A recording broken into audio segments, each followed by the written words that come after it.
The Janet March murder case ranks among the most notorious in Nashville history. Perry March is the villain, convicted of killing his wife, but a mystery remains. Her body was never found.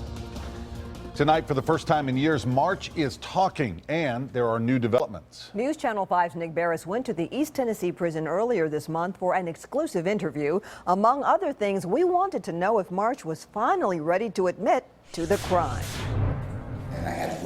Perry March is a killer. A jury convicted him in the death of his wife, Janet. We, the jury, find the defendant, Perry Avram March, as to count one, guilty of second-degree murder. I interviewed him here in prison not long after that verdict in 2006.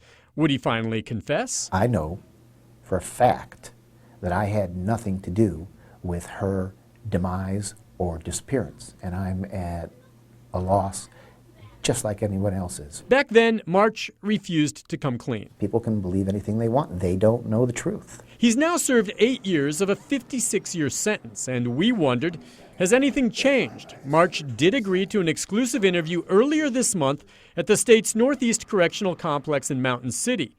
And no, little has changed except for March's appearance. I'm innocent, and I'm hopeful that the system will work the way it's supposed to. A balding March now appears to shave his head. He's gained some weight, but his story remains the same. Yes, I'm maintaining my innocence. I've maintained it every single day since 1996. That's the year his wife, Janet, the mother of their 2 children, disappeared. March was always a suspect in the high-profile case. He moved away to Mexico, and it took detectives nearly 10 years to build a case before finally taking him into custody south of the border. At trial, Metro Detective Pat Pastiglione testified that March actually approached him on the plane after his arrest. He wanted me to get in touch with the district attorney that weekend, that Saturday or Sunday, because he wanted to plead guilty to the murder of Janet March. And then March's own father, Arthur, testified his son confided that he killed Janet during a fight with a wrench. Her body was never found, but the jury convicted March, and he went to prison. Clearly, I'm discouraged by not having obtained the remedy that I think I deserve. March's appeals have been denied at every level. Now, only one remains. He's taking his case to the U.S. Supreme Court. I have faith that the system will ultimately work.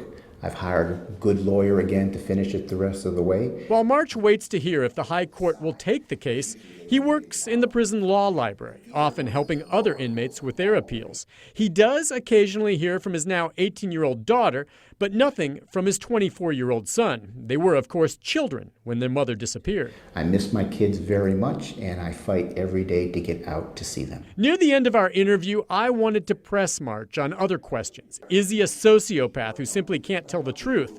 Would he ever reveal the location of Janet's body? Does he feel any remorse? I don't want to talk about that, Nick. That was it. March left to return to his cell, where he very likely will spend the rest of his life. I may stay here and die in prison.